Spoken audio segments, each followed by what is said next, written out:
Bom dia, pessoal. Vou aguardar um minutinho.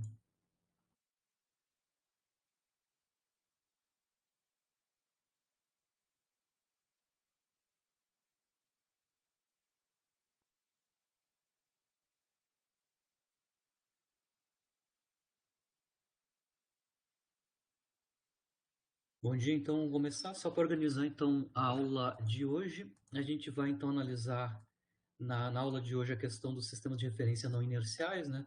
Só para resumir, né, o sistema de referências não inerciais são aqueles que são sistemas de referências acelerados relativos a sistemas inerciais. Isso pode acontecer de ter aceleração translacional relativo a um inercial, ou também sistemas girantes, né, também constituem sistemas de referências não inerciais. Então, a gente vai analisar os dois casos, né, tanto acelerado translacionalmente quanto rotacionalmente, e vamos fazer exemplos, né, de aplicações desses sistemas e como a gente calcula, então, a aceleração, ou descreve o movimento nesses sistemas, né? E depois vamos analisar a questão nos sistemas girantes, né, o sistema de referência da Terra, né, que ele é um sistema de referência inercial, porque a Terra gira em torno do seu próprio eixo, né, e se eu estou com um sistema de referência na superfície da Terra, isso constitui um sistema de referência não inercial também. Tá? Começando então com o sistema de referência não inerciais relativos a sistemas que estão translacionalmente acelerados relativo a um inercial, né? Eu tenho dois sistemas. Eu vou começar com o sistema de referência inercial, só para lembrar, né, ou para fazer a nota, né?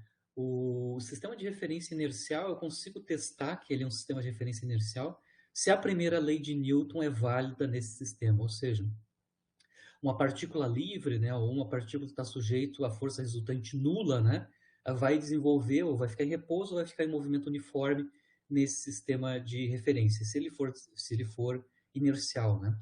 No sistema não inercial, mesmo a partícula livre vai ter uma aceleração, né, que a gente já vai ver por que isso acontece já em seguida. Então, seja que a gente tenha um sistema S0 com origem O0, que é inercial, em um outro sistema S1, que eu não sei se é inercial ou não, né? Cuja origem é O1.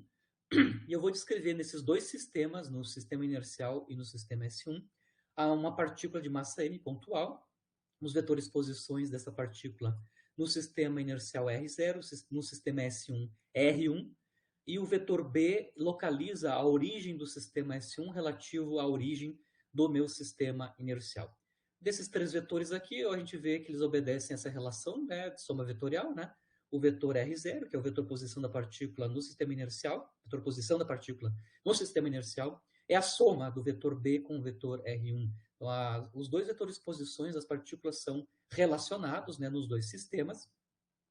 Então, eu posso escrever o vetor posição da partícula no sistema S1 em termos do vetor posição da partícula no sistema inercial R0, claro, mais o vetor posição do S1 relativo à inercial. A gente pode tomar derivadas temporais, né? Então eu tenho relações entre as velocidades e também, tomando mais uma vez a derivada temporal, nós temos relações entre as acelerações, né, nos dois sistemas, né? Então aqui nós temos o R1 dois pontos é igual a R0 dois pontos menos B0 dois pontos, ou seja, a aceleração descrita no sistema S1, que eu não sei se é inercial ou não, é igual à aceleração descrita no sistema inercial A0, mais, né, na verdade aqui é menos, né, esse menoszinho aqui, menos, tem um errinho aí, menos o B dois pontos, né, B dois pontos nada mais é que a aceleração da origem de O1 relativo a um inercial, certo? Mas as duas acelerações estão relacionadas, né? Se eu multiplicar ambos os lados pela massa, uma primeira coisa que eu vejo dessa equação é que se o sistema S1 está em repouso ou em movimento uniforme relativo ao inercial, as duas acelerações mensuradas nos dois sistemas são idênticas. Né? Se o sistema S1 está translacionalmente acelerado, ou seja, o B dois pontos é diferente de zero, eu vou ter uma diferença entre as acelerações medidas no sistema S1 e no sistema inercial. Isso vai ter uma consequência, por exemplo, quando multiplicamos ambos os lados pela massa, né, a gente tem massa vezes acelerações. Né?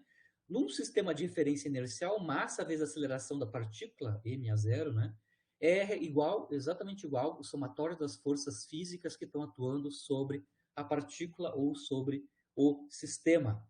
O que a gente consegue ver aqui é que massa vezes aceleração mensurado no sistema 1 é diferente da massa vezes aceleração medida no sistema inercial. Significando, né, por essa expressão aqui, né, que a força, né, as forças verificadas, né, vistas no sistema S1, são as forças físicas, né, que é massa vezes a zero, são as forças físicas reais, né, num sistema inercial, mas aparece um segundo termo, que é menos m a aceleração do sistema S1 relativo ao inercial. A gente pode encarar o menos m vezes a aceleração à linha como uma força fictícia ou inercial, esse é o nome, né? Devido ao fato que a gente está descrevendo a partícula a partir de um sistema de referência que não é inercial, né? Desde que o A' seja diferente de zero. Né?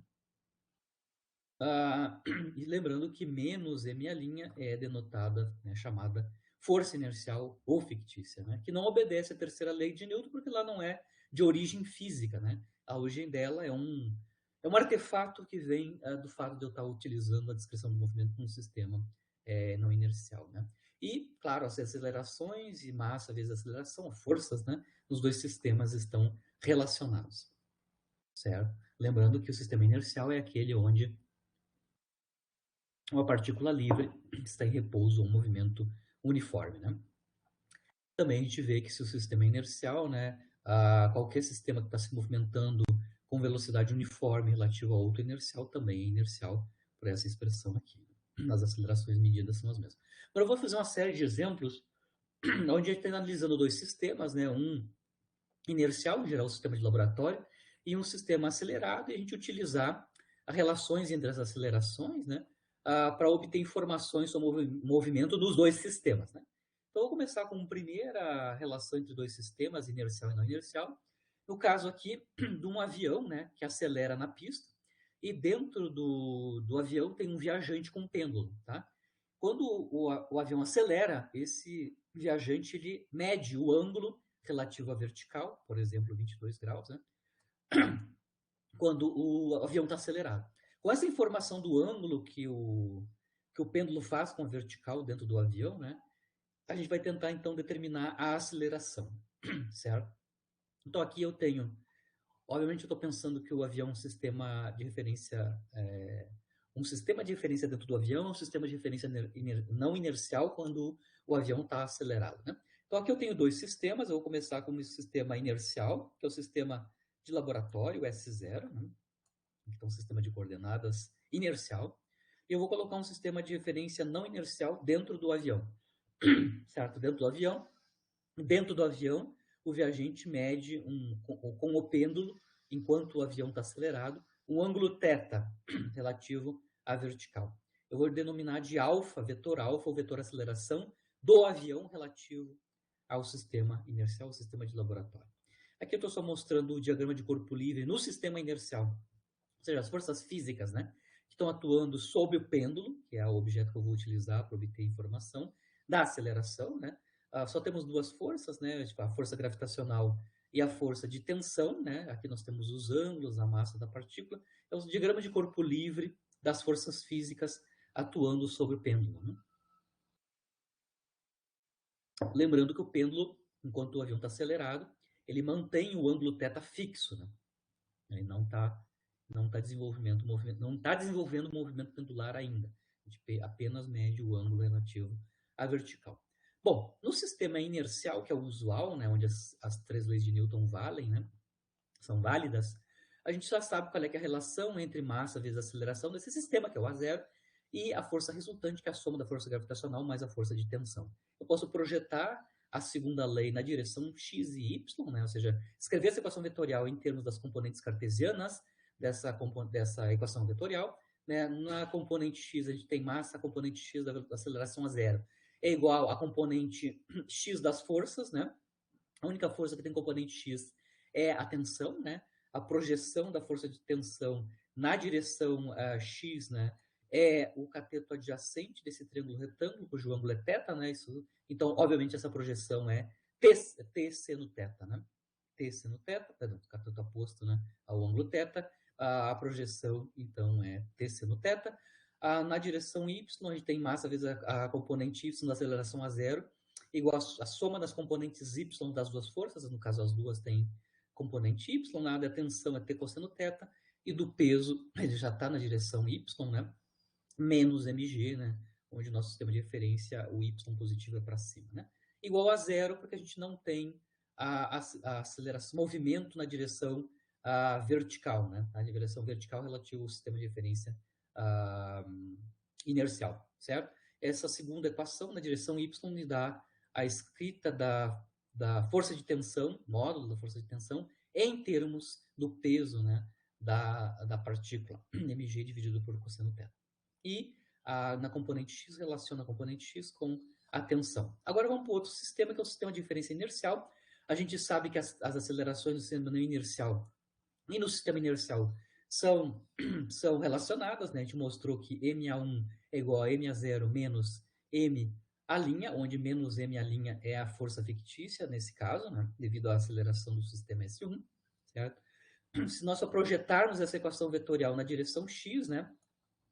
A gente tem m, a componente x do vetor aceleração no sistema 1, a aceleração da partícula no sistema 1 que está dentro do avião, o pêndulo está, a massa que está conectada com o pêndulo, está em repouso. Obviamente, então, a aceleração da partícula, ou seja, a A1, né, no sistema dentro do avião é zero, então a 1x é nula, igual a m a 0x menos m, a componente x da aceleração do sistema não inercial relativo ao inercial, né, que é a aceleração do avião, né, relativo ao sistema de repouso, né, ou laboratório, que eu denominei como sendo o vetor alfa. Então, o módulo dele é alfa, e o movimento é só na direção x, né.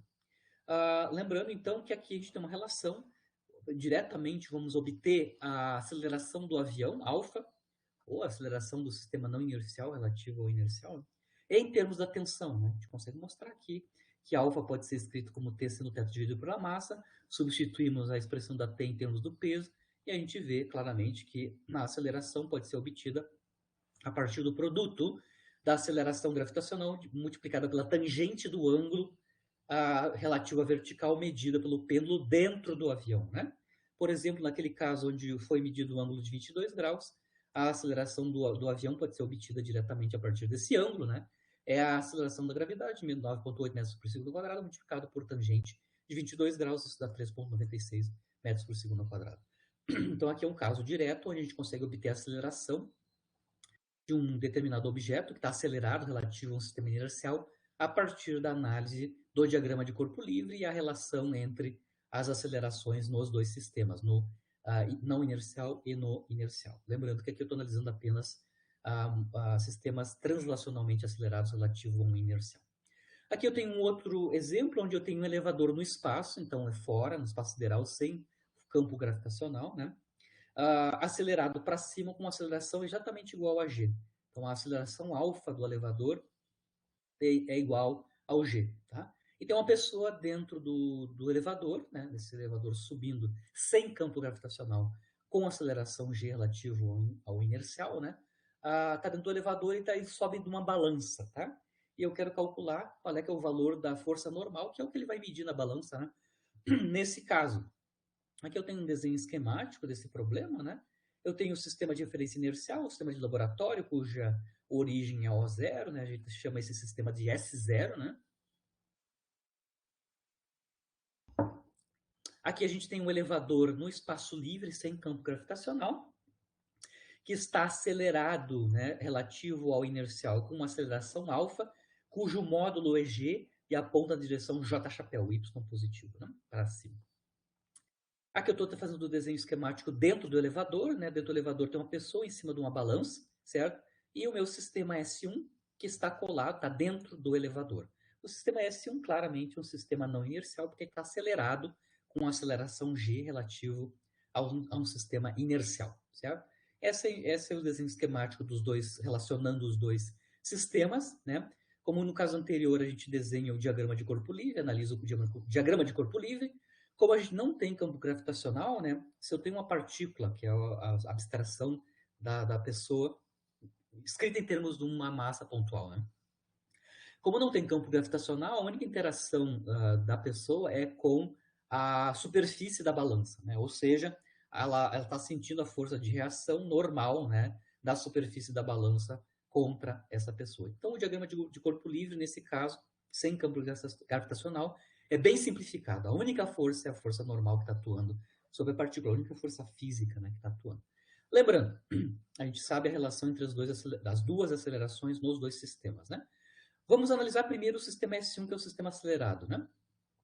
No sistema S1, que está dentro do elevador, né, a partícula, ou seja, a pessoa está em repouso, né, relativo a esse sistema de referência. Ou seja, a aceleração A1, que é a aceleração descrita no sistema S1 para a partícula, para a pessoa, é nula. Ela está em repouso relativo a S1. Né? Com essa informação, a gente consegue agora obter informação sobre as forças físicas que estão atuando sobre a partícula, na verdade é só normal, né? Ou seja, MA1, que é zero, porque o A1 é zero, né? É igual a MA0, ou seja, a massa vezes a aceleração medida no sistema inercial, menos M vezes a aceleração do sistema não inercial relativo ao inercial, que é o alfa, certo? Bom, como o movimento é apenas na direção J-chapéu, né? A gente pode projetar essa equação vetorial na direção do J-chapéu. Primeiro a gente vê que as massas aqui são canceladas. A gente tem que o vetor aceleração alfa é exatamente igual à aceleração a zero, medida no sistema de referência inercial, né, do laboratório. Projetando essa relação, essa igualdade na direção J-chapéu, então temos que GJ, que é o valor do vetor alfa, né, é igual a zero. Do diagrama de corpo livre, o A0 é força resultante dividido pela massa, né? N sobre M, apontando a direção a J-chapéu, né? Como está aqui no diagrama de corpo livre. E aí está claro que a gente consegue obter qual é, que é o valor da força normal. É mg, né? mg, lembrando que não tem força gravitacional aqui, né? O que eu meço na balança, num sistema de referência inercial, é justamente o equivalente ao peso da partícula, né? Mas lembrando que não tem campo gravitacional, certo? Isso aqui é super interessante porque isso aqui é o ponto de partida para o Einstein para construir a relatividade geral, né? O ponto de partida do Einstein para construir a relatividade geral é o princípio da equivalência de Einstein ou o princípio da equivalência forte, né? Que é a indistinguibilidade entre uma partícula num campo gravitacional uniforme, que é o caso nas proximidades da superfície da Terra, né? E um sistema de referência, uma partícula dentro de um sistema de referência não inercial acelerado com aceleração g para cima. Esses dois sistemas, do ponto de vista de descrição do que está acontecendo para a partícula, são indistinguíveis, né? O que a gente mostrou aqui nesse caso da medida do valor da força normal, né? Se ele sobe em cima de uma balança, né? Apesar de não ter campo gravitacional, o que vai ser medido pela balança, que é a reação, né? A superfície, né? Que é o valor da força normal, é justamente igual ao peso que eu mediria, né? Num campo gravitacional uniforme com aceleração g. Princípio de equivalência forte, ou de Einstein. Aqui eu continuo com elevadores, agora eu tenho um elevador também subindo, mas com uma aceleração alfa que é menor que g, né? Mas aí sim, num campo gravitacional, aí é o usual, né? Um elevador usual com uma aceleração menor que g, relativo ao laboratório, né? E lá dentro desse elevador eu vou largar, né, uma partícula de uma altura h dentro do elevador, tá? E aí eu vou calcular quanto tempo um corpo leva para atingir o piso, né? A gente já vai fazer discussão como é que é o tempo na mecânica newtoniana, né? Se eu estou comparando sistemas de referências, né? No sistema inercial, bom, primeiro eu vou explicar aqui a minha representação gráfica, né, esquemática do problema. Eu tenho o sistema de referência inercial, o S0, eixo Y para cima, eu tenho um elevador, o elevador está acelerado, alfa linha, né, aceleração do elevador, relativo ao inercial, que é alfa módulo J chapéu, para cima, consideração alfa, alfa menor que G. Aqui dentro do elevador tem a pessoa que está observando, né, uma partícula de massa m caindo, lembrando que a gente está no campo gravitacional, então a única força que está atuando sobre a partícula é a força gravitacional.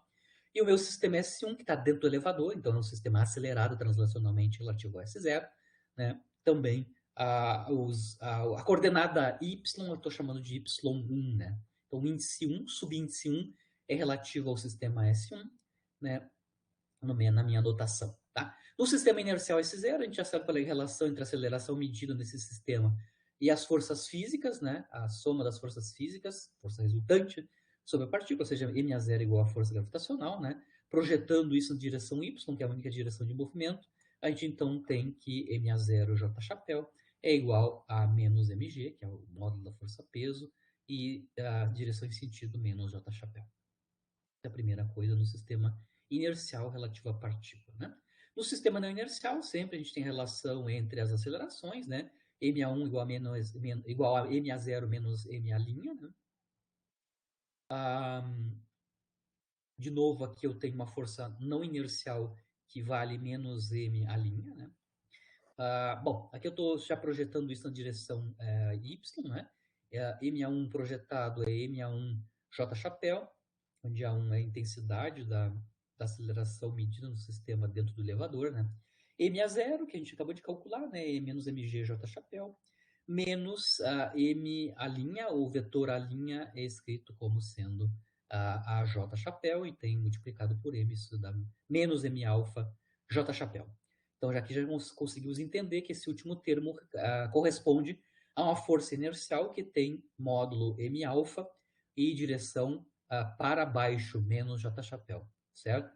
Então, nesse sistema S1, além da força gravitacional, existe uma força fictícia, né, que é um artefato devido a gente estar descrevendo a partícula num sistema de referência não inercial, um sistema acelerado, né, que tem essa expressão, né, tem módulo m alfa e direção em sentido menos j chapéu, ou seja, para baixo, né, para baixo, uma força fictícia adicional, além da força física gravitacional. Daqui a gente consegue obter qual é que é a expressão da aceleração medida no sistema 1, né, no sistema S1, né, é menos g mais alfa. Né? Então, a gente consegue mostrar que a intensidade da aceleração medida no sistema S1 é maior, né, que aquela medida no sistema inercial por um fator alfa, que é a aceleração do elevador relativo ao inercial. Né? Claro, ela é maior porque a gente consegue entender, porque além da força física peso, temos mais uma força inercial na mesma direção da força peso. Né? Lembrando que essa força inercial não tem correspondente num par ação e reação, por exemplo, não obedece a terceira lei de Newton. Agora, sabida a aceleração do sistema S1, que é o A1, que é menos g mais alfa, como é movimento de queda livre, né, a gente sabe que o movimento é um movimento retilíneo uniformemente variado na direção y com aceleração A1. Né? A gente sabe qual é a equação horária do movimento, né? É uma equação quadrática no tempo, né? Então, y1, que é a posição medida no sistema S1, é igual à posição inicial medida no sistema S1, que eu estou chamando de y1 0, que é a altura inicial no sistema S1, né? Mais A sobre 2, né? T quadrado, onde o A, a aceleração, é a aceleração A1, que vale menos G mais alfa, né? T quadrado. Essa é a equação horária do movimento no sistema não inercial S1, né? Da condição inicial, ou seja, que a altura inicial no sistema S1, que é a y1 em t igual a zero, é a altura h, né? A gente consegue agora, só substituindo y1 zero como sendo a altura h, lembrando então que o y1 é um y de t, né? A equação horária do movimento no sistema S1. Agora a gente pode calcular o tempo de queda, que é a pergunta, né? Qual é que é o tempo de queda do corpo livre, né? Dentro do corpo sujeito a campo gravitacional, dentro do elevador, num sistema descrito que está dentro, no sistema não inercial que está andando junto com o elevador. A gente sabe que a altura igual ao tempo de queda, né? Porque em t igual a zero a gente está na altura h. Para tempo igual ao tempo de queda, a gente vai ter a altura igual a zero no sistema S1. Né? Então, y1 calculado em tempo de queda é zero. A gente vai usar essa informação para obter o tempo de queda, né? Substituímos essa informação na equação horária de movimento. Isso vai nos dar y de 1 em tq, isso é zero. a altura inicial h, ou seja, a altura inicial, o y0 é h, menos g sobre alfa sobre 2, tempo de queda ao quadrado, com isso a gente consegue obter o quadrado do tempo de queda em termos das acelerações, né, g e alfa, e aí a gente consegue calcular um tempo de queda como sendo 2, perdão, aqui tem uma raiz quadrada, né? Raiz quadrada de 2g, raiz quadrada de 2h dividido para a soma g mais alfa, né? Esse tempo de queda descrito pelo sistema de referência não inercial S1. Aqui eu vou fazer uma parte, né, lembrando, quando a gente mostrou lá, quando a gente discutiu leis de Newton, né? Acho que a gente discutiu, e no caso da mecânica newtoniana, né, o tempo é independente do espaço, né? Na mecânica newtoniana, na mecânica clássica, né? O tempo está dissociado do espaço, não há conexão, ou seja, o tempo na mecânica newtoniana flui uniformemente, independente do que está acontecendo no espaço, né? Ou seja, na mecânica clássica, esse tempo de queda medido no sistema não inercial S1 é exatamente igual ao tempo de queda medido no sistema inercial, né? Isso não é verdade, por exemplo, a gente está analisando movimentos usando relatividade especial, né? Devido a ter uma conexão entre o espaço e o tempo, essas duas quantidades, essas duas quantidades não são independentes, né? O tempo e o espaço estão interconectados. Mas na mecânica clássica não, né? Esses dois sistemas estão não estão conectados, né? Então a gente tem uma igualdade dos tempos de queda medidos, mensurados, né? Tanto no sistema não inercial quanto no sistema inercial. Então os tempos medidos são iguais em relatividade especial, em relatividade newtoniana, né? Ou em mecânica clássica. Aqui, de novo, uma relação entre dois sistemas. Agora tem um corpo de massa 1 kg que se move num sistema de referência inercial, né, ao longo do eixo X, sob a ação de duas forças, né, a força F1 é menos x e chapéu, e a força F2 é menos 2 x ponto e chapéu. Ou seja, eu tenho duas forças atuando sobre uma partícula pontual que está se movimentando relativo ao eixo dos X num sistema de referência inercial, né?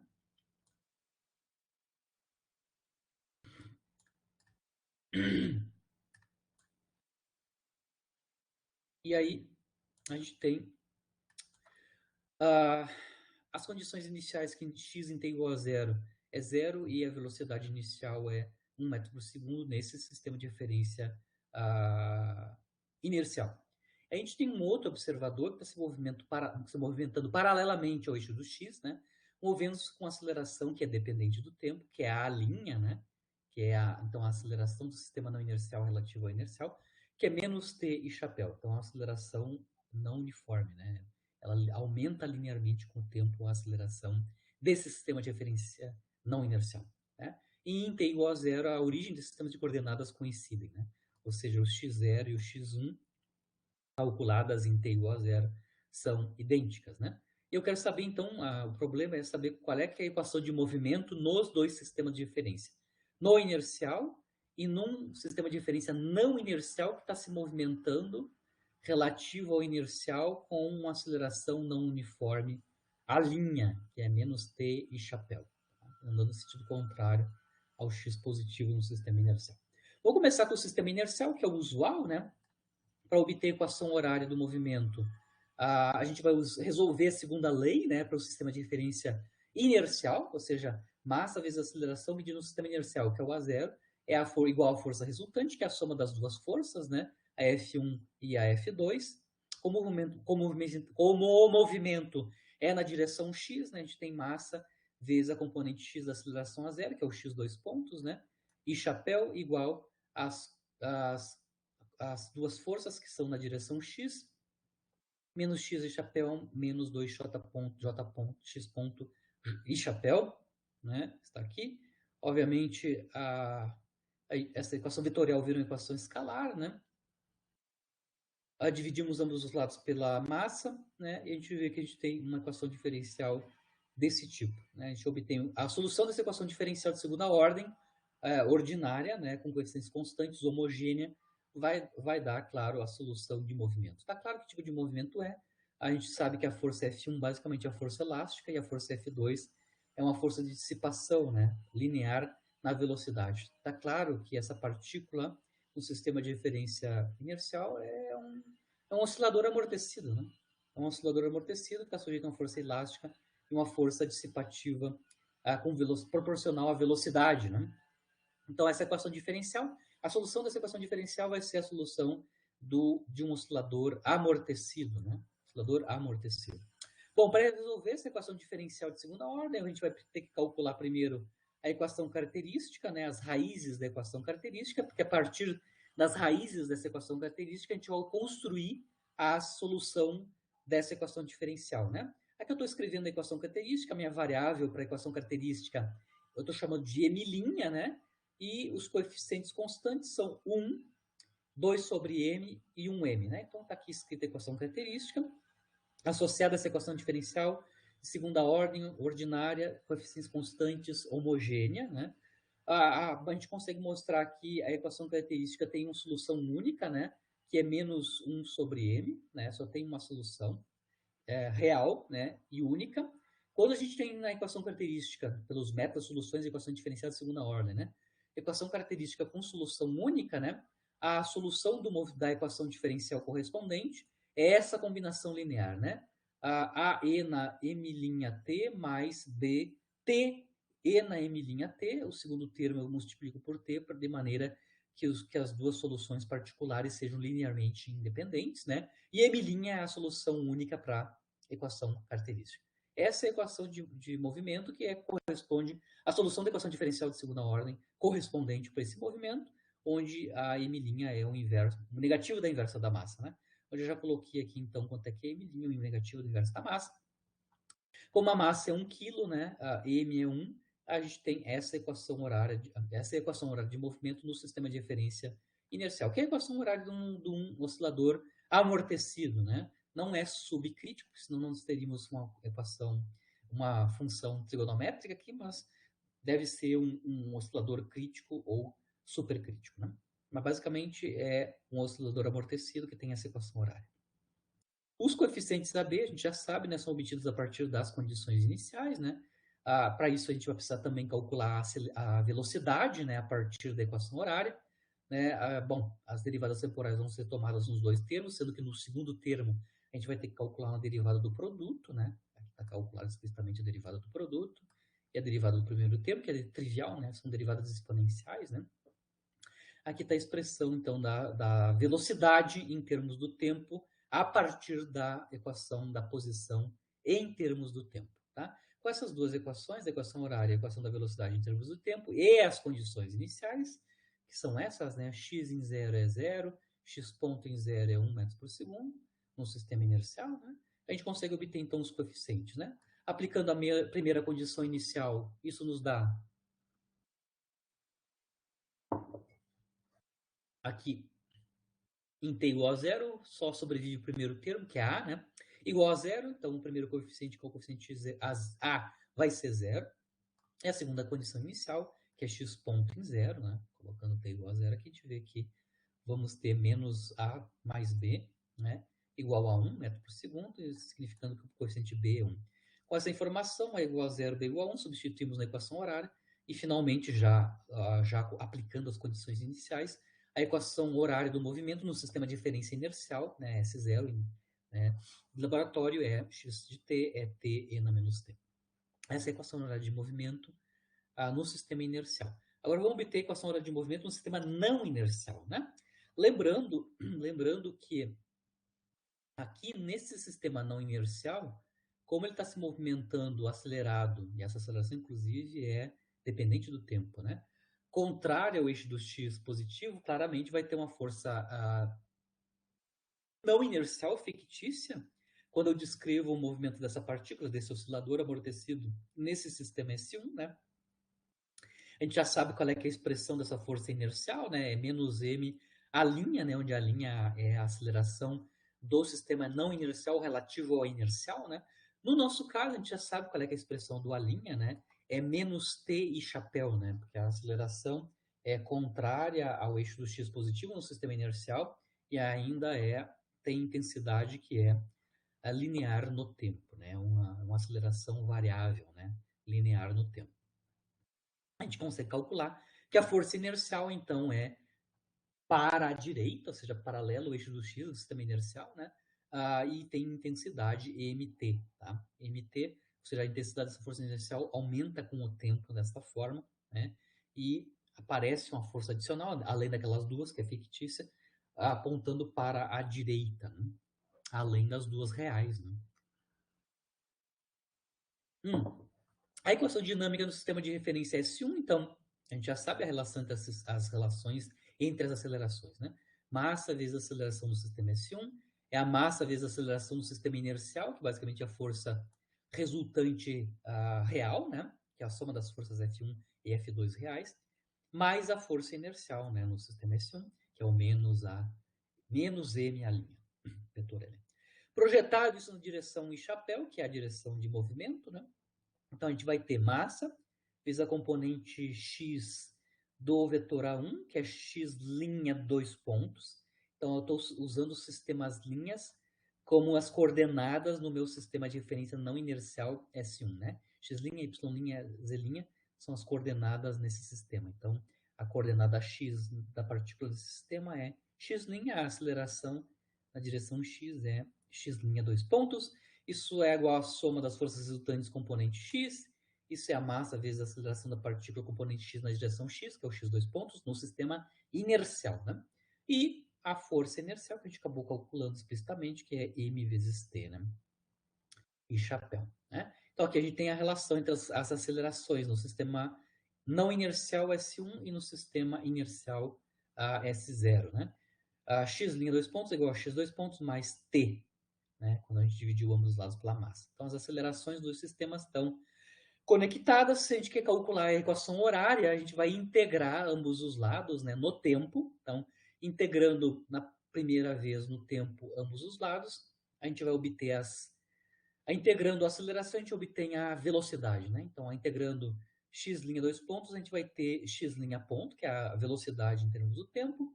No lado direito, a integração de x dois pontos vai nos dar x ponto de t. E no segundo termo, a integração de t nos dá t quadrado mais 2, né? T quadrado sobre 2, mais constantes de integração, né? Mais constantes de interação, que eu não coloquei aqui, mas seria, por exemplo, a constante de integração C', porque a gente está fazendo integrais indefinidas em ambos os lados no tempo, né?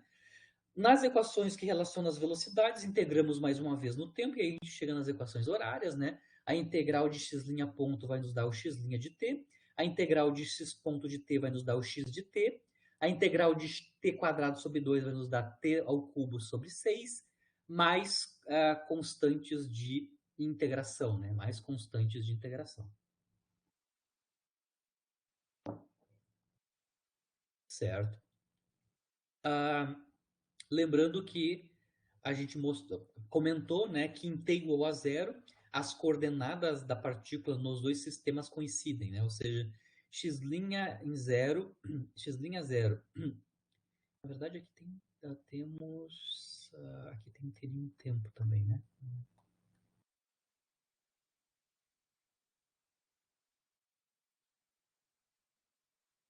É.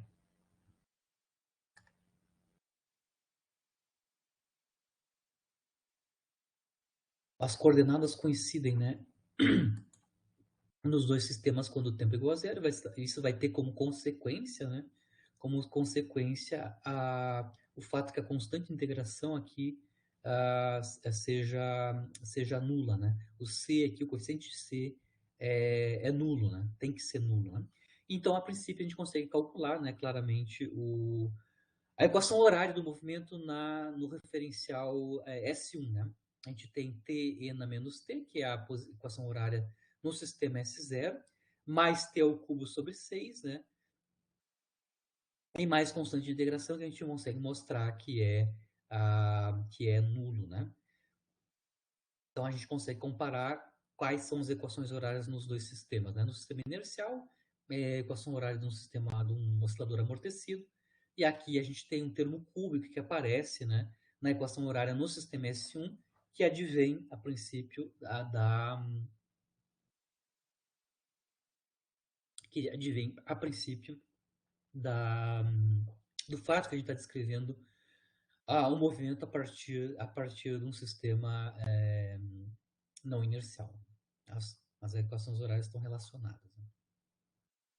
Até o momento eu só fiz os exemplos, né? Analisamos os sistemas de diferenças não inerciais que estão acelerados translacionalmente relativo a um inercial, né?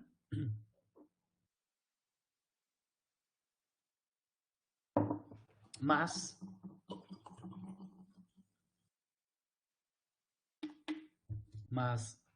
eu também posso ter sistemas inerciais que são constituídos por sistemas girantes, né? Sistemas diferenciais que giram em torno de um determinado eixo de rotação, né? Então, antes de analisar como é que eu comparo, né, as acelerações nesses dois sistemas, né, num sistema girante e num sistema inercial em torno do qual esse sistema girante rotaciona, né, precessiona, primeiro eu vou fazer uma janelinha matemática para obter uma relação que a gente vai precisar logo logo para relacionar as acelerações desses dois sistemas, né, no inercial e no girante, né?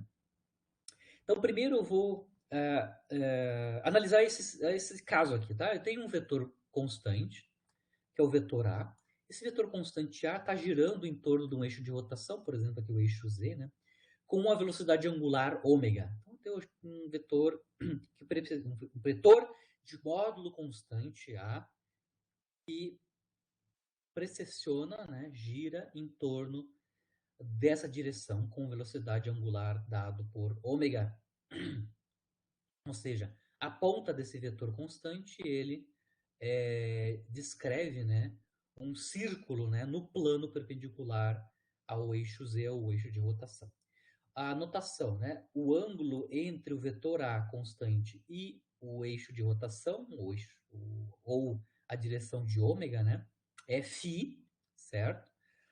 Claro, aqui eu consigo relacionar qual é que é a variação do vetor A, né, o dA, né, eu estou só vendo o movimento infinitesimal para tempos infinitesimais relativo ao vetor A, né? Ele se desloca aqui num tempo dt. Num tempo dt, esse deslocamento dA corresponde, então, a um ângulo de θ, né? Então, o ângulo relacionado a esse segmento, né, de reta que eu posso encarar como um arco de círculo, né, no limite infinitesimal, né, estão relacionados. O dθ está relacionado com o módulo do vetor dA.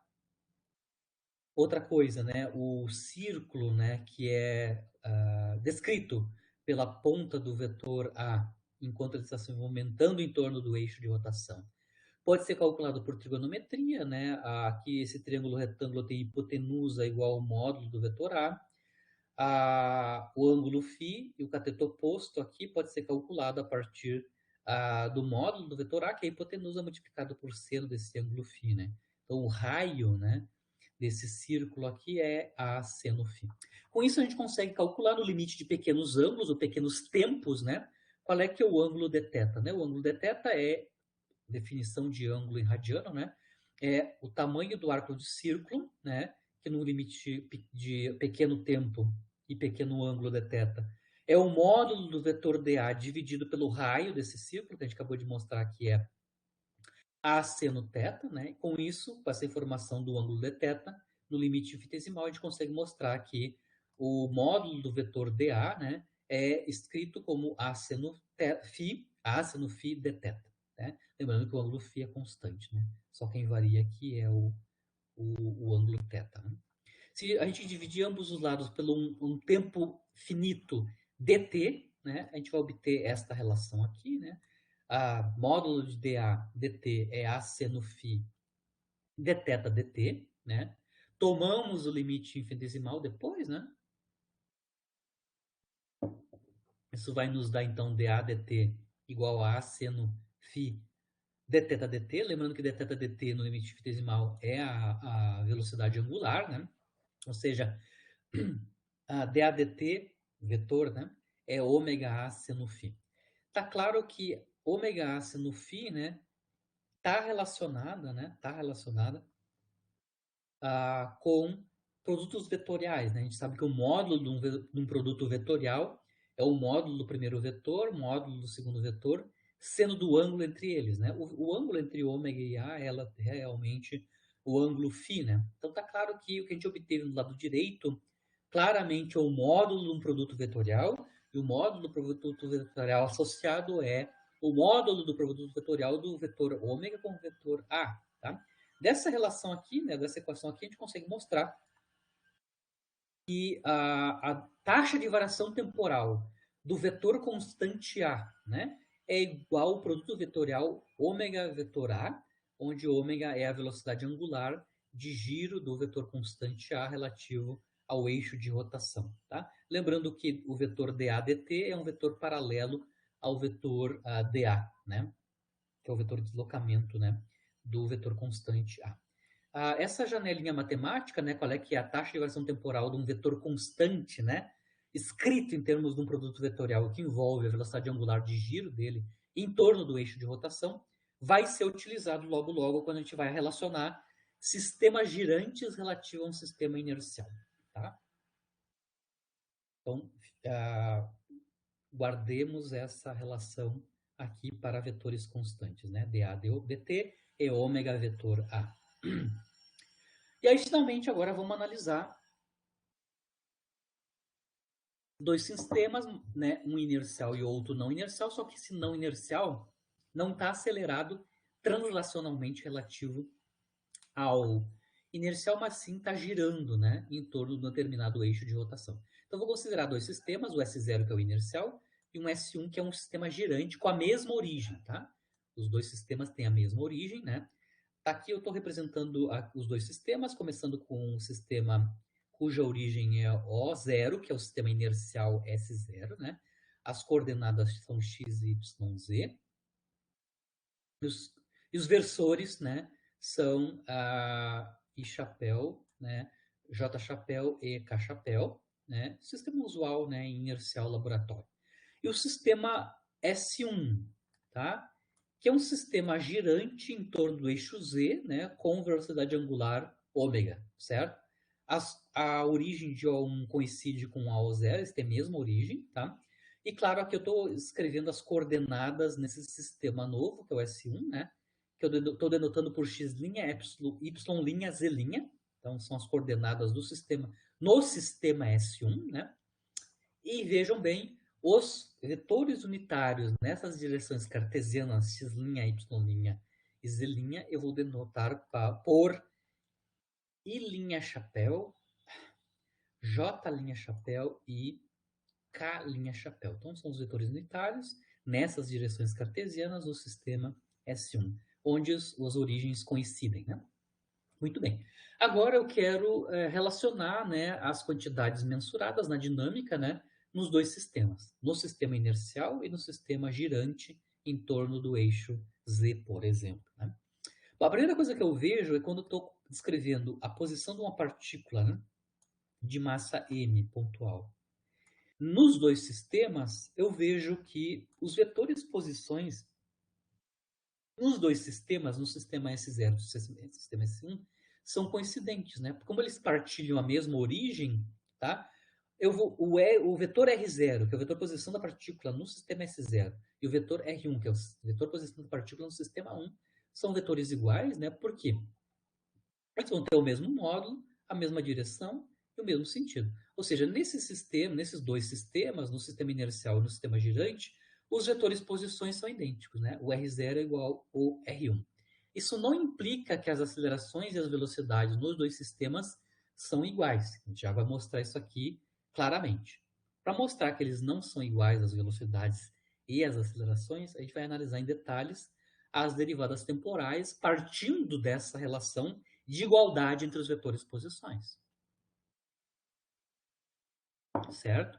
Bom, a primeira coisa que a gente vê quando a gente toma a derivada temporal em ambos os lados dessa relação, dessa igualdade, é que dr0 dt é igual a dr1 dt. Tá? Muito bem. Lembrando que se eu estou considerando o sistema inercial onde os vetores unitários, se eu considerar que no sistema inercial S0, né, os vetores unitários I, J, K, chapéu são estáticos, né, Tá claro que se eu estou considerando i j chapéu estático, os versores e linha chapéu, j linha chapéu e k linha chapéu não são estáticos, né? Eles são sem movimento relativo ao sistema S0. Então, só um conjunto de vetores unitários, que eu estou escolhendo como os vetores unitários no sistema S0 inicial, são estáticos, tá? Isso tem uma consequência, né? Quando aqui no lado direito for calcular quanto é que é a derivada temporal do vetor posição da partícula no sistema S1, que é o dr1dt, né?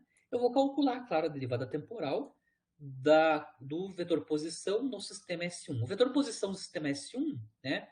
No sistema de coordenadas cartesianas é isso aqui, né? As coordenadas no sistema S1 são x1, y1, z1, né? E os vetores unitários cartesianos nesse sistema de coordenadas é x, I'1, J'1, K'1. Esse é o vetor posição no sistema S1. Coordenadas e vetores unitários. Só tem um problema. Quando eu calculo derivada temporal, aqui, tanto as coordenadas quanto os vetores, vetores unitários, né, linha, dependem do tempo. Ou seja, quando eu operar a derivada temporal em cada termo, eu vou ter que fazer a derivada do produto, né? Ou seja, eu vou ter um conjunto de 3 termos onde eu vou aplicar a derivada temporal apenas nas coordenadas x1, y1 e z1, né? Mantendo os versores unitários fixos. Mas também eu vou ter mais três termos que envolvem fixar as coordenadas x1, y1, z1 e derivar os vetores unitários, né? As derivadas temporais dos versores do sistema S1 e linha chapéu, J' chapéu, K' chapéu, tá? Vejam bem, nos últimos 3 termos que envolvem a derivada temporal dos vetores unitários, isso recai nesse caso que a gente estava analisando agora há pouco, nessa janela matemática, né? A derivada temporal de um vetor de módulo constante, né, pode ser escrito como um produto vetorial da velocidade angular de rotação desse vetor constante em torno de que ele está girando, do eixo de rotação, né, vezes ele mesmo, tá? Lembrando que os vetores unitários, né, o I' chapéu, J' chapéu e K' chapéu são vetores constantes, né? Do ponto de vista da direção e o sentido, né? Eles estão girando em torno do eixo Z aqui com velocidade angular ômega, né? Mas o módulo desses vetores, na verdade, o módulo desse vetor, né? Não é vetor constante, né? É o módulo do vetor que é constante, né? O vetor A aqui é um módulo, tem módulo constante. Ele não é um vetor constante porque ele muda de direção, né? E sentido, né? Mas o módulo é constante. Os versores unitários, né? Os versores, né? Os vetores unitários em linha J', K', chapéu, eles têm módulo constante, né? Se eles têm módulo constante, eu posso escrever as derivadas temporais deles em termos de produtos vetorais ômega vezes ele mesmo, né? Ou seja, né? Desta relação aqui eu consigo mostrar que derivada temporal do versor I' chapéu é ômega vetorial I' chapéu. A derivada temporal do Y' chapéu é ômega vetor J' chapéu, né?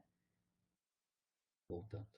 A derivada temporal do versor I' chapéu é o produto vetorial ômega com ele mesmo, ou seja, I' chapéu.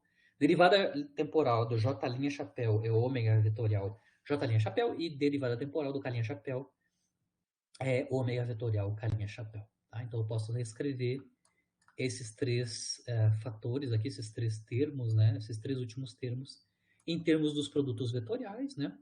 E lembrando que os 3 primeiros termos, que basicamente só envolvem as derivadas das coordenadas e os versores unitários, corresponde à velocidade V1, né?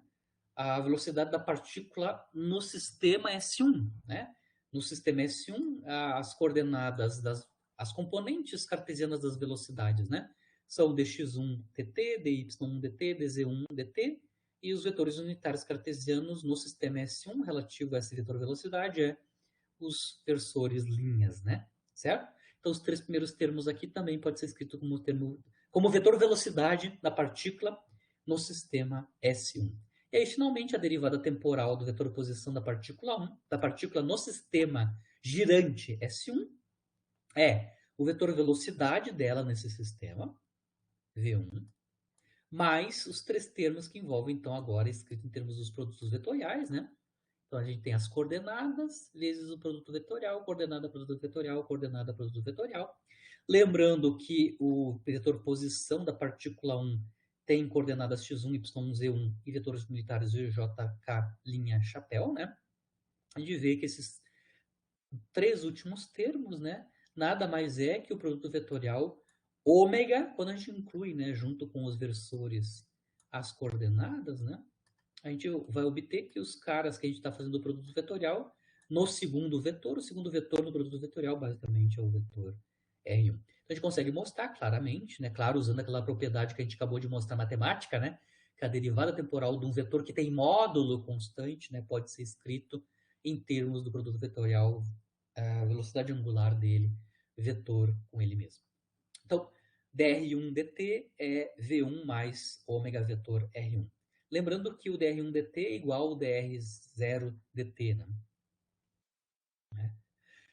Se a gente quiser calcular quanto é que é a derivada temporal do vetor velocidade, né, no sistema S1, a gente pode fazer, né?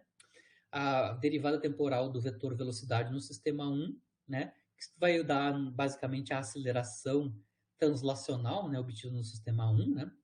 dv1dt é a derivada temporal do vetor velocidade escrito no sistema S1, né? Cujas componentes cartesianas são v1x', v1 y', v1 z', né? E os vetores unitários, né? Nesse sistema, né? Que são o I', J', K', chapéu. O que a gente tem de novo aqui nesse derivada temporal do V1, né? Do vetor velocidade no sistema S1, de novo, tá? Os versores, linhas são dependentes do tempo, apesar de ter módulo constante. Vai acontecer o mesmo caso que no caso anterior, quando a gente derivou o vetor R1, né, no sistema S1. O dv1dt é basicamente a aceleração, né, porque vai ser basicamente os três termos que envolvem apenas derivadas das componentes cartesianas fixadas, os vetores unitários, isso vai nos dar o vetor A1. E os três últimos termos, né, que vão ser escritos em termos dos produtos vetoriais ômega vetor R1, vai nos dar o produto vetorial, claro, ômega vetor V1, certo? Muito bem. Então a gente acabou de mostrar que uma consequência da relação dos dois sistemas, o girante e o inercial, devido ao fato que eles têm a mesma origem, a gente tem uma igualdade nos seus vetores posições. Se a gente tem igualdade nos seus vetores posições, as suas derivadas temporais desses vetores posições são idênticas. No lado direito, a gente está calculando a derivada temporal do R1, né? Que a gente escreveu em termos do V1 e do produto vetorial ômega vetor R1. Aqui, ó, tá? De novo, voltamos lá para a igualdade das derivadas dos vetores posições, né? dr0 dt igual a dr1 dt, mas a gente mostrou que dr1 dt é v1 mais ômega vetor r1, né? Lembrando que a gente acabou de mostrar, né? Bom, lembrando que dr0 dt é o vetor velocidade no sistema inercial S0, né? Então a gente conseguiu mostrar aqui uma relação entre os vetores velocidades, né, nos dois sistemas, né?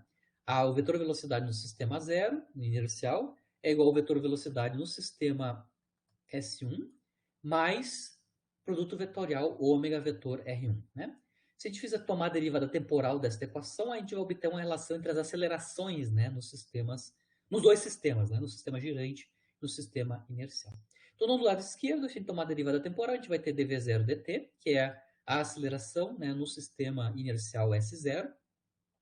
E no lado direito, a gente vai ter a derivada da soma, né, que é a derivada do vetor V1, derivada temporal do vetor V1, mais a derivada temporal do produto vetorial ômega vetor R1, né?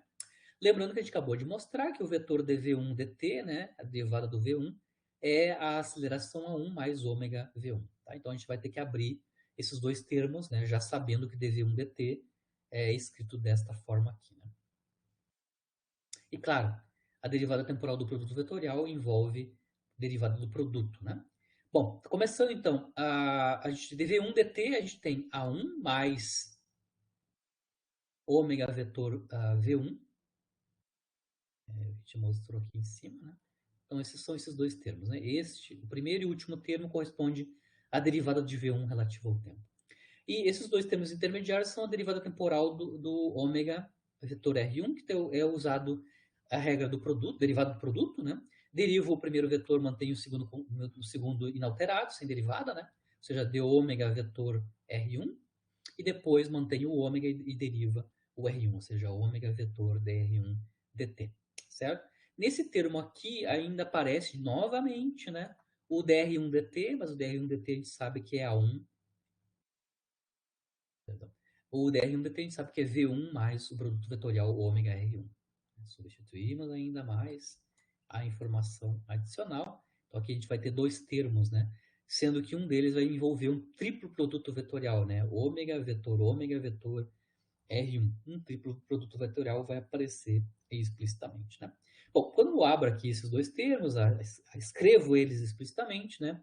A aceleração a zero, que é a aceleração no sistema inercial, é igual à aceleração medida no sistema S1, mais três, na verdade, quatro termos, né? Quatro termos explícitos, mas dois deles são idênticos, né?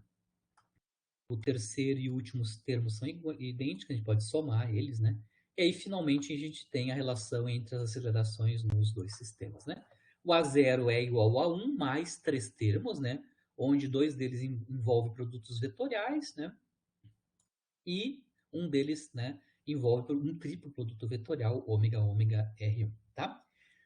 Se eu escrever o A1 em termos de A0, né, a gente tem a relação das acelerações descritas nos dois sistemas, né?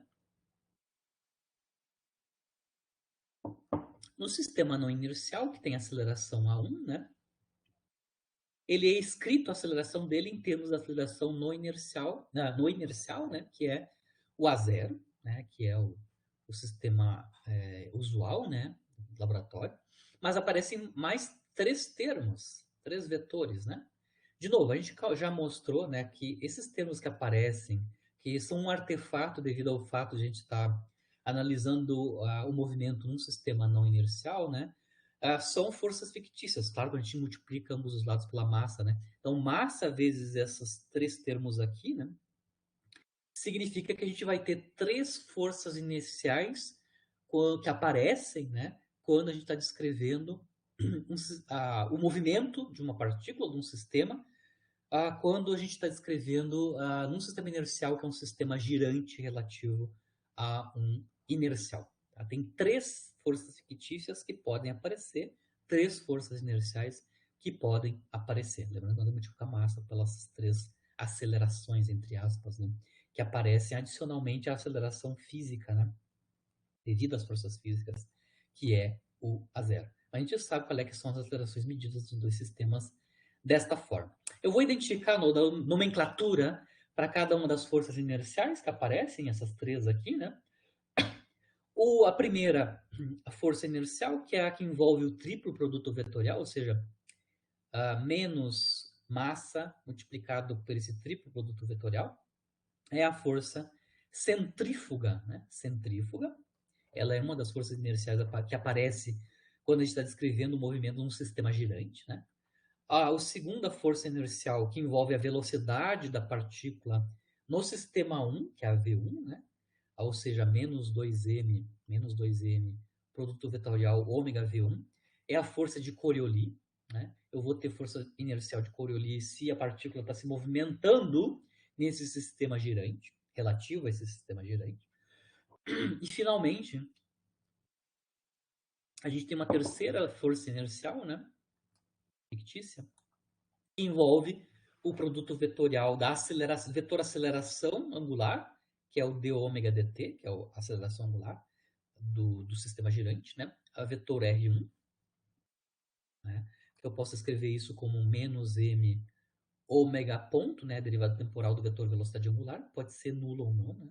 A vetor R1, né? Essa força fictícia ela só vai contribuir, né? Se o meu sistema girante está acelerado angularmente, ou seja, se o ômega ponto for diferente de zero. Né? Bom, então a gente pode ter até três forças fictícias aparecendo na descrição do movimento por um sistema que é girante. Né?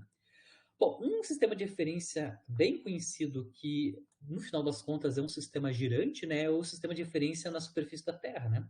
Todo sistema de referência que está colado na superfície da Terra, como a Terra gira em torno do próprio eixo com velocidade angular constante, né, constitui um sistema de referência não inercial, e esses três efeitos podem aparecer, né, quando eu descrevo o movimento de uma partícula de um sistema na superfície da Terra, com um sistema que está colado na superfície da Terra relativo, claro, a um inercial, né? Devido ao fato, então, que a Terra está girando em torno do seu próprio eixo, né? Então, um corpo que tem massa m, né, observado na superfície da Terra, né, possui, além do peso, né, por exemplo, um sistema que tá, uma partícula que está em repouso, né, na superfície da Terra, né, ou se movimentando na superfície da Terra, vai ter pelo menos duas forças inerciais, né, que é a centrífuga e a Coriolis.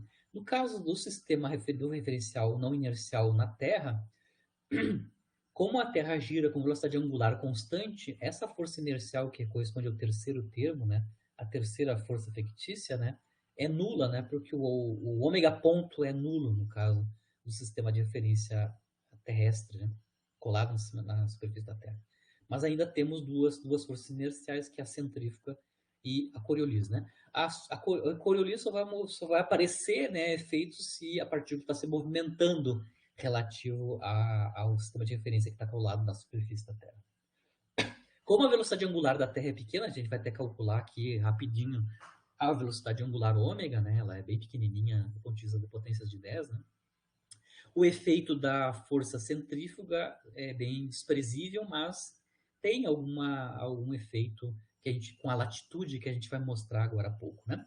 Então aqui eu vou analisar, no caso do sistema de referência terrestre, que a gente já sabe que o termo que depende, né, o termo de força fictícia que depende da aceleração angular é nulo, né?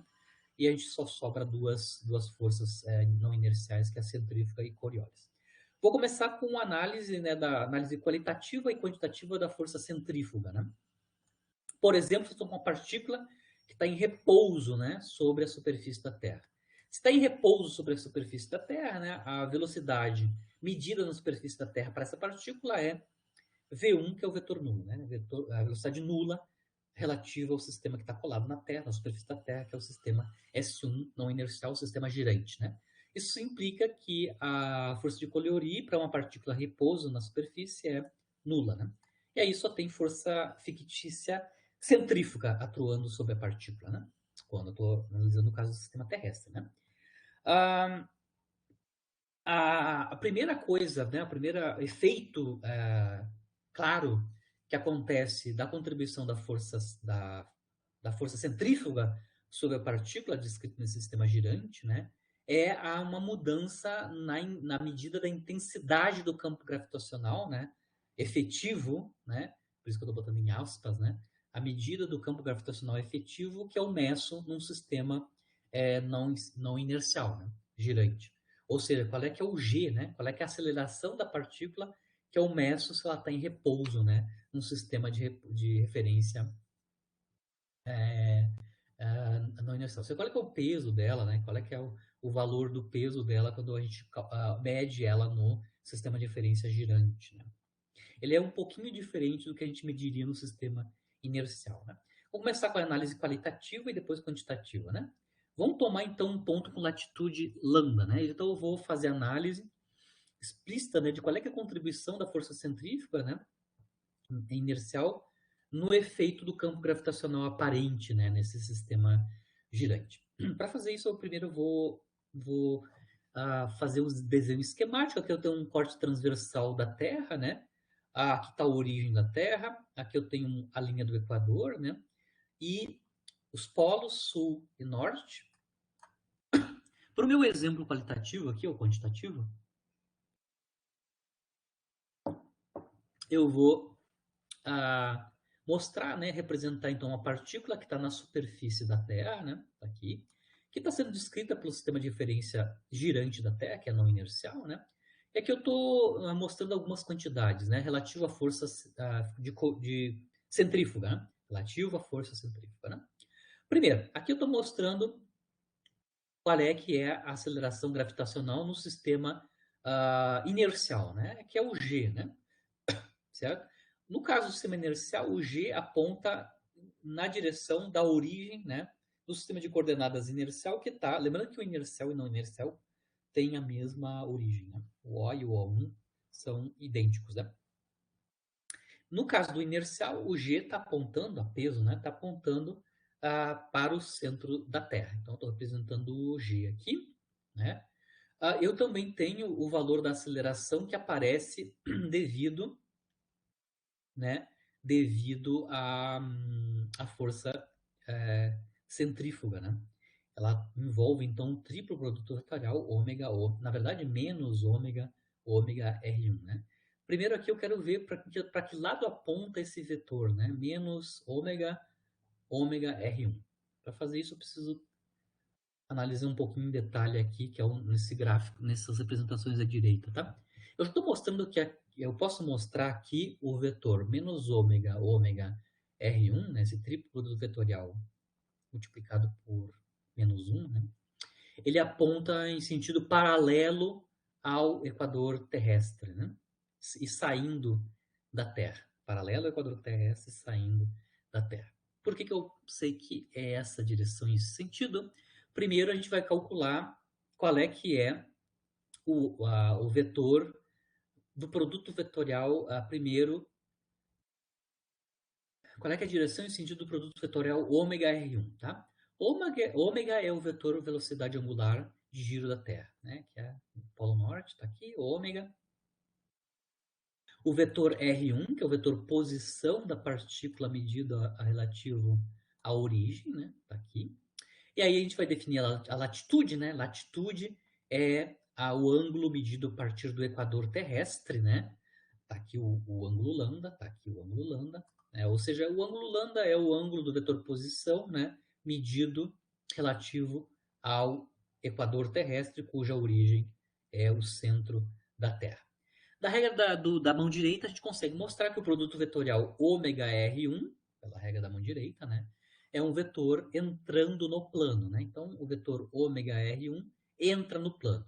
Então, aqui eu já estou representando já quem é o vetor ômega e o vetor ômega R1 que entra no plano.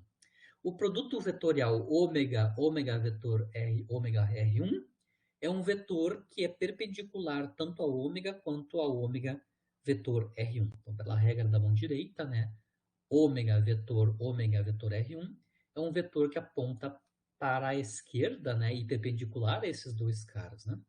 Então, automaticamente o vetor ômega R1 menos 1, né, multiplicado por menos 1, é o vetor que aponta em sentido para a direita, paralelo com o equador terrestre. Tá? Então, eu sei que a direção e o sentido desse triplo produto vetorial, que é a contribuição para a força centrífuga, né, aponta nessa direção.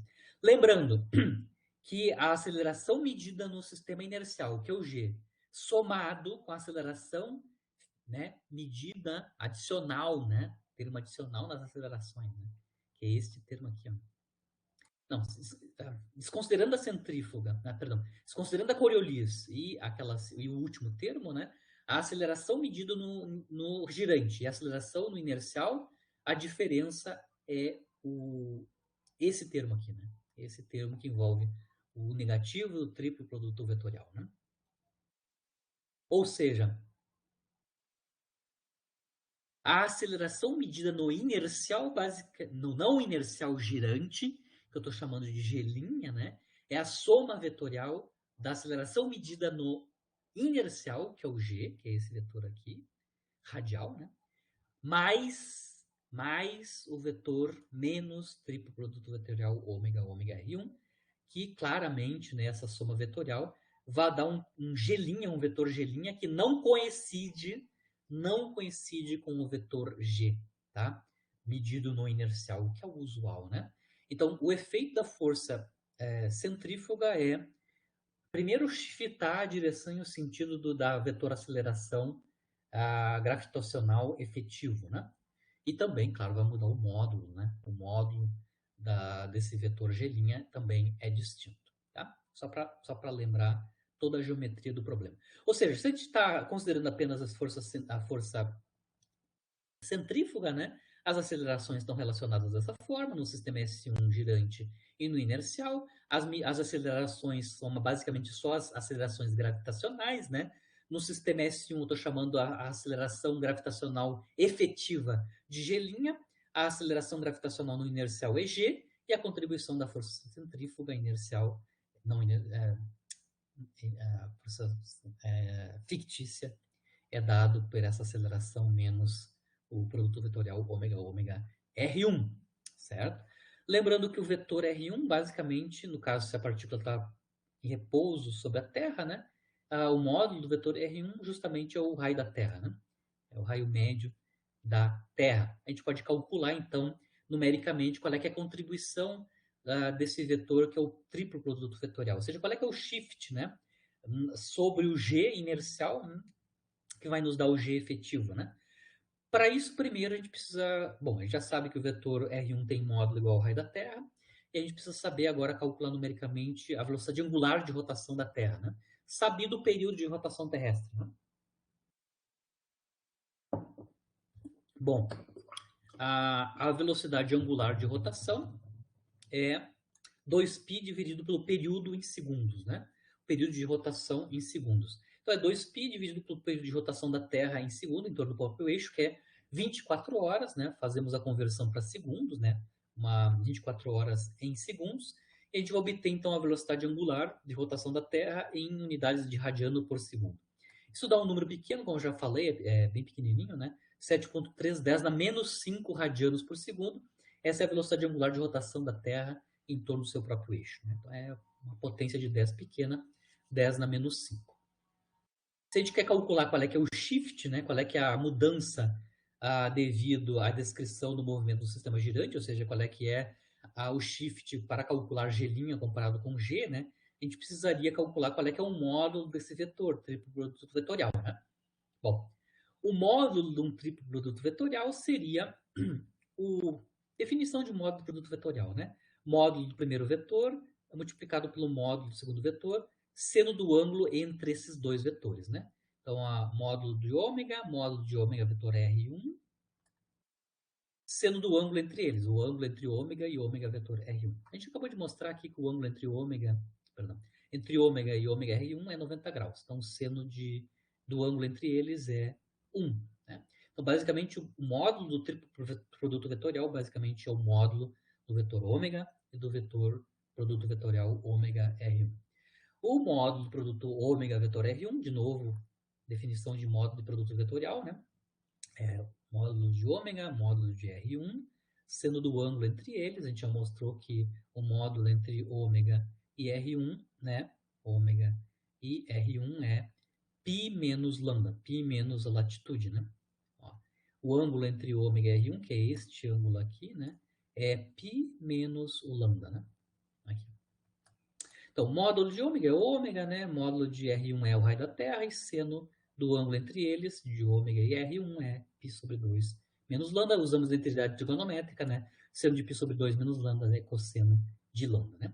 E aí, a gente combinando essas duas coisas, né? Módulo do R vetor R1, ômega vetor R1, e o módulo de ômega, a gente consegue mostrar que o módulo do triplo produto vetorial é ômega ao quadrado R cosseno lambda, né? Que a gente pode até calcular numericamente se a gente quiser, né? Em termos da latitude lambda, né? Numericamente, né, o módulo do triplo produto vetorial, que é uma aceleração, né? É 3,373 10 a menos 2 cosseno de lambda, lambda é a latitude, metros por segundo ao quadrado. Se eu quero calcular quanto é que é o quadrado do vetor aceleração gravitacional efetiva, né? Tomamos o quadrado de ambos os lados dessa equação. Nós temos, então, que G' ao quadrado é igual ao quadrado da diferença G menos o triplo produto vetorial. Isso é igual, então, ao quadrado do primeiro vetor, mais duas vezes o produto escalar do primeiro e o segundo vetor, G com o triplo produto vetorial, mais o quadrado do segundo vetor, que é o quadrado do triplo produto vetorial.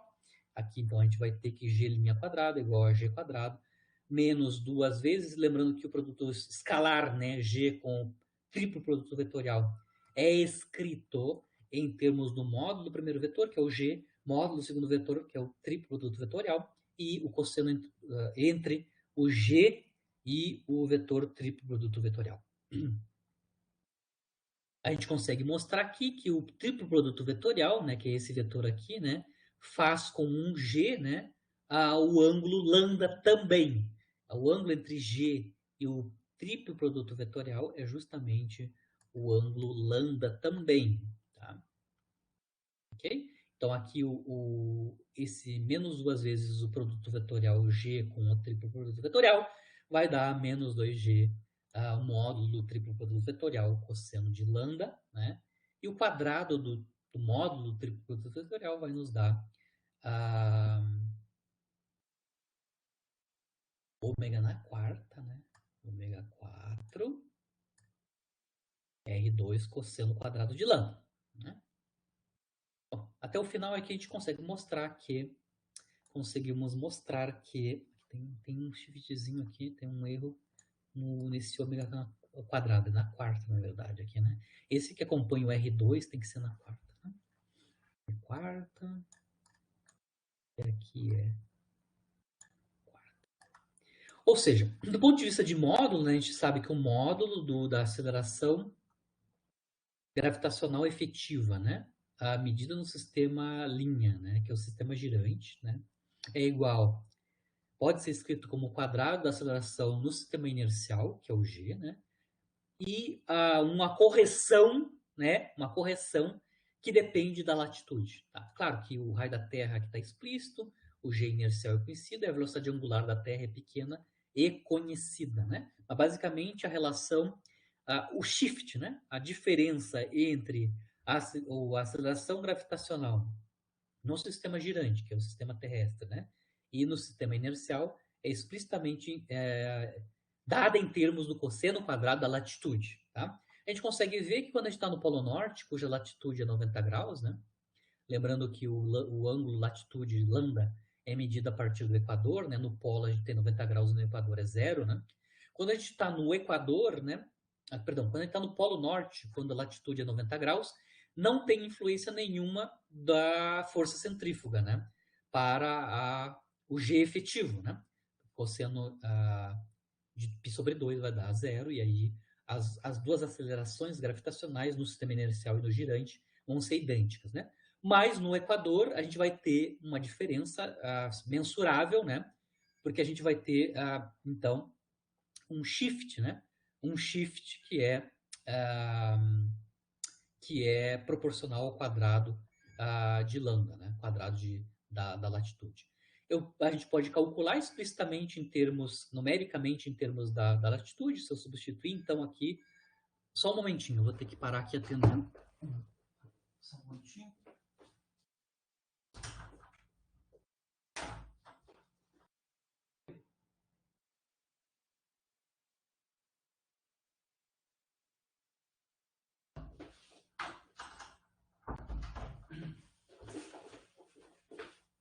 Voltando. Então, eu estava falando, a gente pode calcular numericamente, né? Numericamente a relação entre o G' e o G, né? Tomando a raiz quadrada dessa relação aqui, né? A gente consegue mostrar, claro, substituindo os valores numéricos de G. Eu estou assumindo aqui, depois eu vou assumir G como 10, mas aqui eu estou deixando explícito em termos de G, né? Mas quando a gente toma a raiz quadrada, a gente consegue então, escrever o G', ou G1, né? Como sendo G multiplicado por um fator, que é a raiz quadrada desta quantidade, que envolve o cosseno quadrado da latitude, né? Onde eu já coloquei todos os valores numéricos a menos do G, né? Eu já substituí, então, quanto é que é o raio da Terra em metros e ômega, e as potências de ômega em termos de radianos por segundo, né? Que a gente acabou de mostrar, é 7,30 menos 5 radianos por segundo, né? Substituindo, então, os valores numéricos, né? A gente consegue obter esta relação entre o G efetivo e o G, né, no inercial, certo? Em termos da latitude numericamente. Se a gente usar, por exemplo, o G 10 metros por segundo ao quadrado, a gente vai conseguir mostrar que a correção no Equador, que é o máximo, né, de correção, é pequena, da ordem de 0,3% apenas, né? Ou seja, quando eu tenho alteração máxima do valor de G efetivo, que é o caso do Equador, a correção é pequena, da ordem de 0,3%. Né? Obviamente, se a gente está com latitudes baixas, né, próxima do Equador, onde cosseno quadrado de lambda é muito menor que 1, a gente pode expandir, né, a raiz quadrada em Taylor, em série de Taylor, né? Lembrando que eu vou expandir desta maneira, né? A função 1 menos u na potência 1 meio, que é o que nós temos aqui, né? Com u muito menor que 1, no nosso caso, o u é justamente esta quantidade aqui, que é proporcional ao quadrado, cosseno quadrado de lambda, né? Os dois primeiros termos da série de Taylor é 1 mais 1 meio, na verdade menos, né? Menos 1 meio, multiplicar, perdão, menos, né? 1 menos 1 meio de u, né? Certo? Menos 1 meio de u. E a gente pode aproximar, né, a raiz quadrada apenas no termo linear, na variável de expansão, né? Então, para ângulos pequenininhos, para latitudes baixas, próximo do Equador, a gente consegue ainda uma equação simplificada, onde a contribuição é linear em cosseno quadrado de lambda. É só uma aproximação no caso de pequenos ângulos de latitude, né? Mas a expressão completa em termos de latitude é essa daqui, e a correção é pequena. No polo é zero, mas a contribuição da centrífuga no Equador é apenas 0,3%, né? Para um G da ordem de 10 metros por segundo ao quadrado. Bom, essa é a análise da centrífuga. Agora vamos analisar o efeito da força de Coriolis, que é a segunda força inercial que pode aparecer, né? No sistema girante da Terra, né? Então, lembrando que a força de Coriolis ela depende, então, daquele termo que envolve, então, o produto vetorial ômega vetor V1. Então, eu preciso ter a partícula se movimentando sobre a superfície para eu ter contribuição não nula para esse tipo de força, né? O que a gente analisou agora há pouco é partícula em repouso, né? Onde só a centrífuga atua, né? Se está se movimentando com velocidade V1 na superfície da Terra, relativa à superfície da Terra, a gente também vai ter contribuição da força de Coriolis, né? O efeito principal é o desvio, né, da trajetória da partícula devido a essa força fictícia, né? A gente pode mostrar claramente que no Polo Norte o desvio é para a direita no movimento da partícula, né? E no Polo Sul é para a esquerda, né? Então, o efeito qualitativo, né, efetivo da força de Coriolis é desvio da trajetória para a direita ou esquerda, dependendo do modo, dependendo do hemisfério onde a partícula está se movimentando, né? Aqui eu vou analisar os dois casos, mas é muito parecido com o caso anterior, né? De novo, o Equador terrestre, Polo Sul e o Polo Norte. Aqui eu estou analisando os dois casos, né? Uma partícula se movimentando sobre a superfície da Terra com velocidade V1, medido a partir do sistema terrestre, né? Na superfície, né? A latitude medida a partir do Equador. Eu estou analisando os dois casos, né? Tanto no Polo Norte, uma partícula se movimentando, perdão, no hemisfério norte, né, com velocidade V1. Aqui a partícula está entrando no plano sobre a superfície terrestre, né? Ou seja, aqui ele está se movimentando perpendicular ao Equador. E, e, e entrando no plano, né? A mesma coisa, a mesma partícula, né, também se movimentando, desenvolvendo o movimento no hemisfério sul, né? Certo?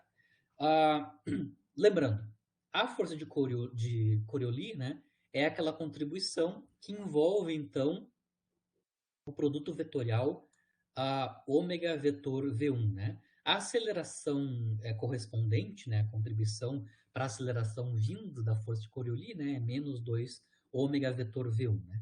Então, a primeira coisa tem que mostrar qual é a direção desse vetor menos 2 ômega vetor V1. Está aqui explicitamente, né? A gente tem a velocidade angular, ômega de rotação da Terra, o vetor V1, o vetor velocidade V1. No caso aqui, ele está entrando no plano, né? Está entrando no plano. Então, ômega e V1 estão representados. O produto vetorial ômega V1 pela regra da mão direita aponta para a esquerda, né? Paralelo com o equador, né? Ômega vetor V1. E então, menos 2 ômega vetor V1 aponta para a direita, paralelo com o equador. Essa é a contribuição vindo da força de Coriolis fictícia, né? O efeito no movimento devido a esta força de Coriolis sobre o movimento da partícula que tem velocidade V1 é dada pela projeção, né, no plano de movimento, ou seja, eu venho aqui, construo o plano de movimento, ou seja, o plano onde a partícula está se movimentando, né? Ou seja, um plano perpendicular a este vetor aqui, ó, que é o vetor radial, né? E projeto a aceleração de Coriolis neste plano, tá? A gente consegue ver claramente a, que a, que a projeção, lembrando, o ângulo aqui entre o vetor R e o vetor de aceleração de Coriolis é justamente lambda, né, por geometria, né? Este ângulo lambda aqui da latitude é igual a esse, né? Significando que este lambda que está aqui dentro, né? Esse lambda aqui que é o vetor entre a aceleração de Coriolis e o plano, né? O plano do movimento da partícula, né? Este ângulo aqui, na verdade, não é lambda, né? É π sobre 2, né? Π sobre 2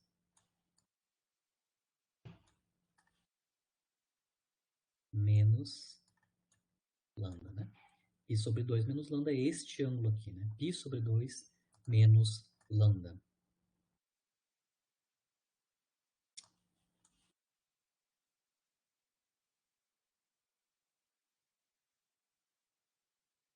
Muito bem.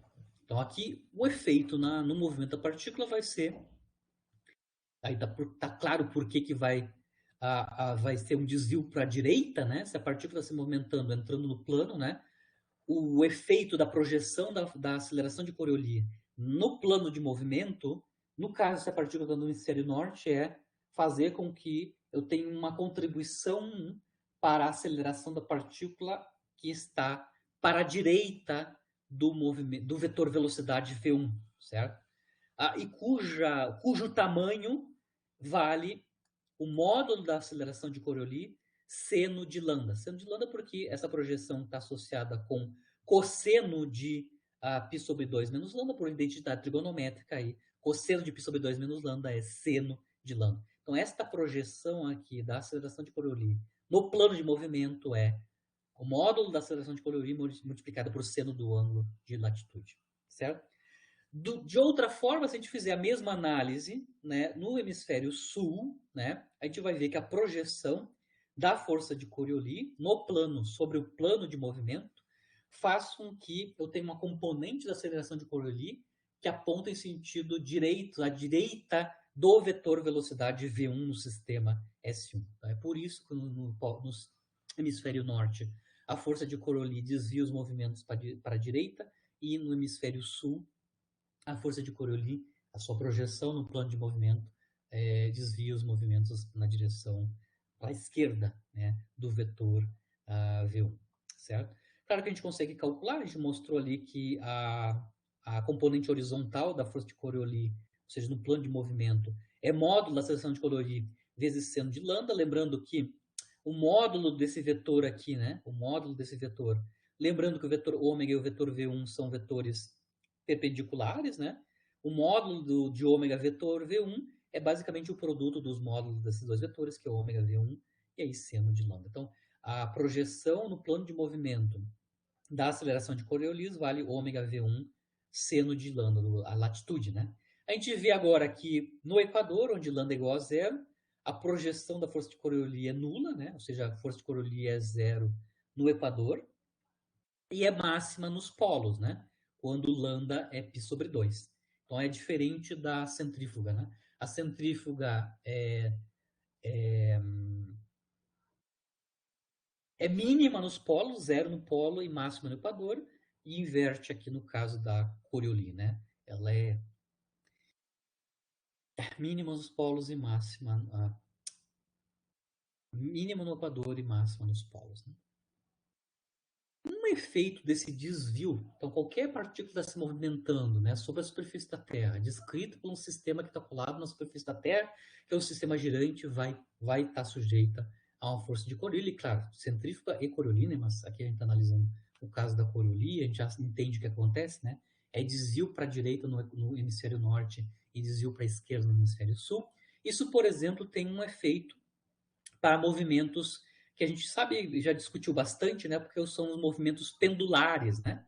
Os movimentos pendulares. Vejam bem, um pêndulo é um objeto que está se movimentando, né? Com uma velocidade, né? V1 sobre o sistema, sobre a superfície da Terra, né? Sobre o sistema, um sistema girante, né? Por exemplo, um pêndulo que está se movimentando sobre a superfície da Terra, ele está sentindo, vai estar sujeito a força fictícia é uma aceleração de Coriolis, né? Que vai desviar, né, o plano de movimento do pêndulo para a direita no hemisfério norte e para a esquerda no hemisfério sul. Então, a consequência para movimentos pendulares sobre a superfície da Terra, né, é que o plano de oscilação não é fixo.